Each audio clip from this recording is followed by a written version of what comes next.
kita kembali lagi menyapa kamu bersama aku Ayu Rahmawati dan juga aku Indah Taya dalam program kesayangan kita pastinya items informasi ke teman-teman milenial. Tentunya di Mata Milenial Indonesia TV, matanya Indonesia.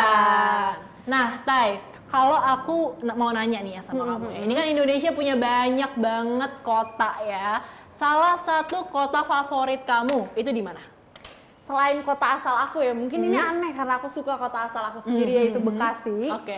Aku suka banget kota Mataram. Kamu suka banget Mataram ya? Karena memang di Lombok itu tenang suasananya, Kak. Bener banget. Beda sama Bali yang mungkin sekarang udah ramai kan, karena memang terkenal banget tempat-tempat wisatanya. Aku lebih suka yang masih belum banyak terjamah gitu loh. Wah, bener, aku setuju sih. Aku juga kalau ditanya, aku sebenarnya suka banget sama Papua. Tapi sebenarnya kalau misalnya kita lihat kan Papua tuh jauh banget ya. Kalau misalnya ditanya yang agak deket di mana, salah satu kota favorit aku itu adalah di Bogor. Tapi kita mulai dari basicnya dulu. Jadi kota Bogor ini secara geografis terletak di antara 106 derajat sampai 48 derajat bujur timur dan 6 derajat sampai 26 derajat lintang selatan. Benar. Dan untuk batas-batasan dari kota Bogor diantaranya di sebelah utara kota Bogor ini berbatasan dengan Kabupaten Bogor, Kota Depok dan juga Jakarta Timur. Oke. Di sebelah timur, Kota Bogor ini berbatasan dengan Kabupaten Bogor Barat, Kota Tangerang Selatan. Kemudian di bagian selatan berbatasan dengan Kabupaten Bogor dan Kota Sukabumi. Sedangkan di bagian baratnya berbatasan dengan Kabupaten Bogor, Kota Depok dan juga Jakarta Selatan. Nah ini kalau misalkan kayak tadi itu ya letak geografis, biasanya kita suka pelajarin di buku-buku SD atau SMP. Iya. Pelajarannya tuh bisa geografi nggak sih ya kalau misalkan kayak gitu tuh. Nah ini emang unik banget kota kesayangan kita semua ini, tepatnya Bogor, kota hujan. Ini ternyata yang unik, mungkin juga nggak semua teman milenial tahu bahwa hari ini nih Tay, tepatnya pada tanggal 3 Juni bertepatan dengan hari jadi kota Bogor. Wah, berarti happy birthday Bogor ya? Happy birthday Dirgahayu, keren selalu gitu ya. Iya, mungkin kota Bogor lagi merayakan ulang tahun juga kan? Bener.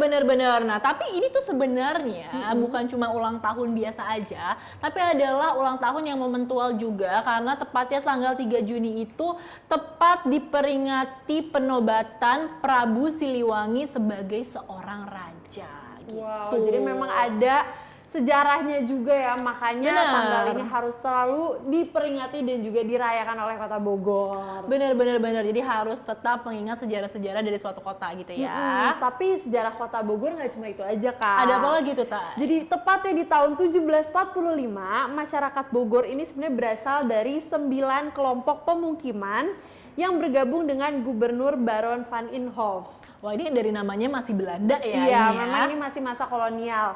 Di mana kelompok-kelompok tersebut itu tujuannya itu untuk meningkatkan kualitas hidup dan juga kesejahteraan masyarakatnya dari sisi pertanian gitu. Oh, jadi kalau dulu itu lebih ditekankan dari sisi pertaniannya supaya mungkin ini hasil bumi dan juga masyarakat bisa saling bahu-membahu supaya perekonomiannya semakin bagus lagi. Karena memang perkebunan dari kota Bogor itu kualitasnya top banget. Bener, terutama talasnya ya, talas Bogor ya. Iya. Nah, dan dulu bentar dulu kan ya. Oh, gimana dulu tuh? Nama kota Bogor itu bukan kota Bogor. Apa tuh? Agak lebih panjang. Jadi tepatnya di tanggal 7 April 1752 namanya itu Hof van den Negoroy Bogor. Jadi agak emang panjang ya. Iya, atau artinya adalah kepala kampung Bogor. Karena waktu itu masih masa kolonial ya. Jadi namanya juga menggunakan bahasa Belanda. Jadi ini waktu itu karena masih zaman penjajahan Belanda mungkin ya, gubernurnya masih dari Belanda, namanya juga Van gitu kan, identiknya sama Belanda ya. Untung sekarang udah simple Bogor aja. Iya, kalau aku bingung juga gimana nyebutnya ya itu. Udah kayak absen nanti kan kepanjangan namanya. Nah, tadi udah dijelasin sama Taya, informatif banget tadi tentang sejarah kota Bogor. Aku mau lanjut lagi nih. Ternyata Bogor tuh bukan cuman kota yang indah, penuh dengan sejarah, lalu dengan berbagai macam kekayaannya, tapi punya tradisi yang ternyata unik-unik juga, Tay. Betul. Nah, diantaranya ini yang pertama adalah namanya cucurak. Apa tuh? Nah, cucurak ini adalah tradisi khas dalam menyambut bulan Ramadan, terdiri dari makan-makan bersama antar warga kampung. Jadi ini kumpul-kumpul terus makan-makan bareng gitu ya. Kalau misalkan Sunda gitu ya, kan kita tahu biasanya liwetan gitu. Nah, Iya. kurang lebih kayak gitulah. Mungkin ini salah satu tradisi favorit masyarakat Bogor juga kan ya. Bener, nah ini juga diikuti oleh beberapa rangkaian acara, bukan cuma makan-makan bareng aja, tapi juga ada syukuran dan juga silaturahmi, karena mungkin jarang-jarang nih ketemu Iya. meskipun satu Pasti kan kota. ada kesibukan masing-masing Benar. kan, jadi kangen sama tetangganya atau ya orang-orang di sekitarnya akhirnya punya waktu untuk berkumpul kembali. Bener banget. Dan salah satu tradisi yang juga aku suka yaitu ada istilahnya ngubek situ. Ya. Jadi tradisi ini udah ada sejak zaman kolonial Belanda, tepatnya warga Situ Gede dan Kota Bogor lainnya. Oke. Jadi memang ngubek situ ini sama seperti tradisi sebelumnya juga dalam rangka menyambut bulan Ramadan. Dan yang unik dari tradisi ini adalah mereka menangkap ikan dengan menggunakan kayak alatnya tuh beda-beda Kak. Yang penting kita menangkap ikan secara bersama-sama. Oh, jadi seru banget ya kita nanti turun ke sungai bareng, Betul. nyari ikan, terus Dan tadi kan beberapa orang kan gelian ya dan Iya, sebagainya. iya, Jadi iya. pasti ada kesenangannya tersendiri gitu. atau malah ngetawain tetangganya kali ya. Betul. Jadi ada nilai kebersamaannya kan. Iya, tapi harus hati-hati ya kalau misalnya airnya pasang itu Oh, harus hati-hati iya. juga, agak-agak minggir nggak apa-apa Betul. ya. Dan selain itu juga tahunya tradisi ini juga berguna atau bermanfaat untuk meningkatkan ekonomi masyarakat Bogor itu sendiri.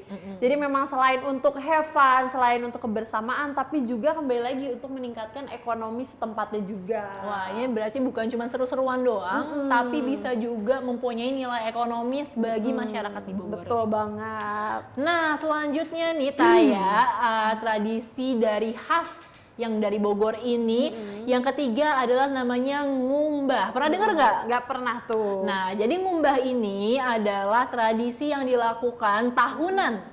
Dan dia ini untuk memperingati hari jadi Kota Bogor nih hari ini ya, tanggal 3 Juni ini. Jadi dengan cara biasanya tuh masyarakat bergotong royong mencuci Tugu Kujang.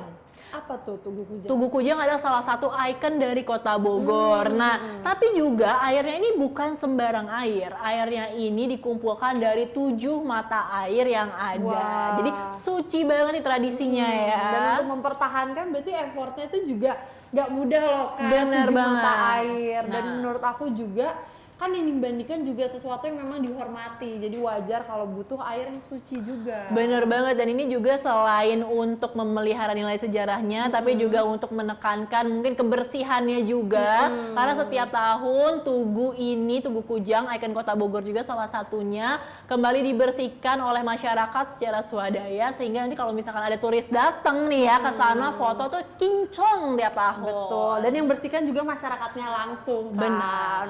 Tapi jangan salah, Kota Bogor itu juga terkenal dengan tariannya, Kak. Nah, ini kita dari tadi ngomongin tradisi-tradisi, sekarang kita ngomong tarian-tarian yang indah-indah ya, Betul Tay. banget.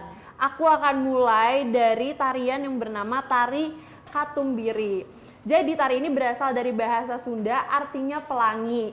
Yang mana terinspirasi dari kisah bidadari yang bahagia ketika ia turun ke bumi untuk mensucikan diri di telaga. Oke, ini kalau misalkan pernah denger ya ada bidadari mandi di sungai, di telaga, itu mungkin salah satunya tarian ini diperingatinya Iya, ya. dan yang ikonik dari tari ini adalah memang bajunya yang warna-warni sesuai dengan warna pelangi itu. Oh, meriah sekali. Betul Nah, banget. kalau yang kedua ini tarian lainnya adalah tarian Mojang Priangan. Seperti kita tahu Mojang artinya pemuda, jadi ini adalah tarian yang terkenal karena membawakan pergaulan anak muda khas Bogor. Jadi ini kalau ditariin sekitar ada 6-8 orang anak-anak muda yang memakai mungkin kebaya-kebaya atau baju khas dari Bogor, atasnya yang cerah, bawahnya itu pakai kain khas Bogor. Ini bersama-sama bersolek untuk menunjukkan bahwa anak muda Bogor tuh gaul dan juga cantik.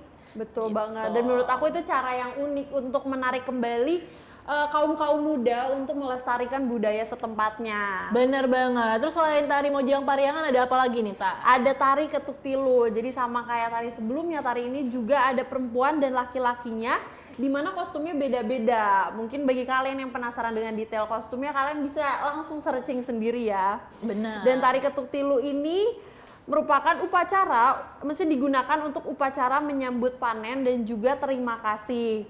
Dimana sekarang tari ini biasanya digunakan untuk acara pernikahan ataupun penutupan dari suatu kegiatan. Oh baiklah, jadi kalau misalkan ada tarian selamat datang, ini tarian penutupannya gitu ya? Iya, penutupan kegiatan justru. Oke, nah sekarang kita beralih lagi nih, ada lagi yang namanya tarian rampak gendang. Oh, Kayaknya iramanya menarik nih langsung tarian gendang ini. gitu Iya ya. kan?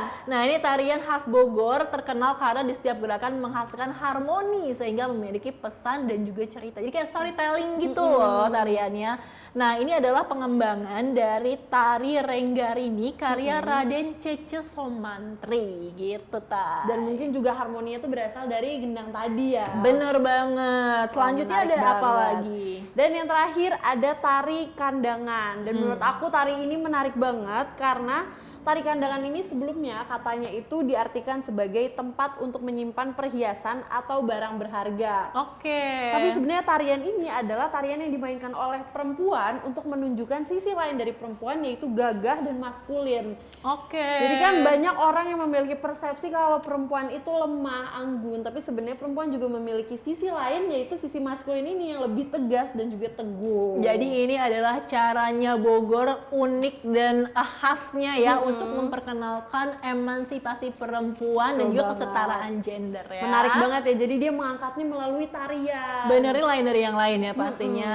Nah ternyata teman milenial semua, habis ini kita masih punya banyak banget informasi mengenai kota Bogor, kota kesayangan kita semua nih. Betul banget. Salah satunya kita akan bahas apa nih? Spoiler dikit dong Tay.